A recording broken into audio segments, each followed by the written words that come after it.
حضرت علی پر پہلا فضل تو اللہ تعالیٰ نے یہ فرمایا کہ آپ کو حضرت صلی اللہ علیہ وسلم کی دامادی کا شرف حاصل ہوا۔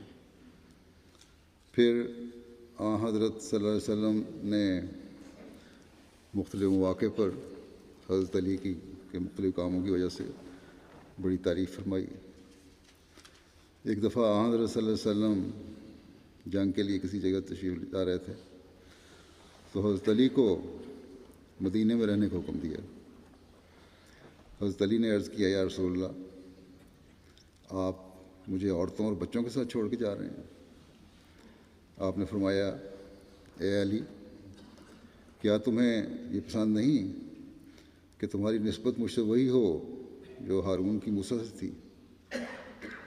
حضرت موسیٰ ہارون کو پیچھے چھوڑ کر گئے تھے، اس سے ہارون کی عزت کم نہیں ہوئی تھی۔ بس حضرت علی رضی اللہ عنہ کی بھی اللہ تعالیٰ نے عزت اس طرح قائم فرمائی، اور پھر آپ تک کی نہیں بلکہ اسلام میں جو اکثر اولیاء اور صوفیاء گزرے ہیں وہ حضرت علی کی اولاد میں سے ہی ہیں یا تھے، اور ان اولیاء کو بھی اللہ تعالیٰ نے معجزات اور اپنی تائیدات عطا فرمائیں۔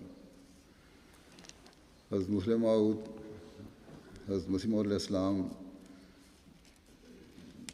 کے حوالے سے بیان فرماتے ہیں کہ حضرت مسیح موعود علیہ السلام سے میں نے ایک واقعہ سنا ہوا ہے، اور واقعہ یہ ہے کہ ہارون الرشید نے امام موسیٰ رضا کو کسی وجہ سے قید کر دیا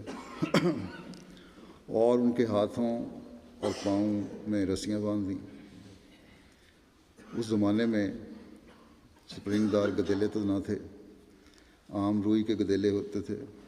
ہارون رشید اپنے محل میں آرام سے ان آرام دہ گدیلوں پر سویا ہوا تھا کہ اس نے خواب میں دیکھا کہ رسول کریم صلی اللہ علیہ وسلم تشریف لائے ہیں اور آپ صلی اللہ علیہ وسلم کے چہرے پر غضب کے آثار ہیں۔ آپ نے فرمایا کہ ہارون رشید، تم ہم سے محبت کا دعویٰ کرتے ہو مگر تمہیں شرم نہیں آتی کہ تم آرام دہ گدیلوں پر گہری نیند سو رہے ہو اور ہمارا بچہ شدت گرما میں ہاتھ پاؤں بندھے ہوئے قید خانے کے اندر پڑا ہے۔ یہ نظارہ دیکھ کر ہارون رشید بےتاب ہو کر اٹھ بیٹھا اور اپنے کمانڈر کو ساتھ لے کر اسی جیل خانے میں گیا اور اپنے ہاتھ سے امام موسیٰ رضا کے ہاتھوں اور پاؤں کی رسیاں کھولی۔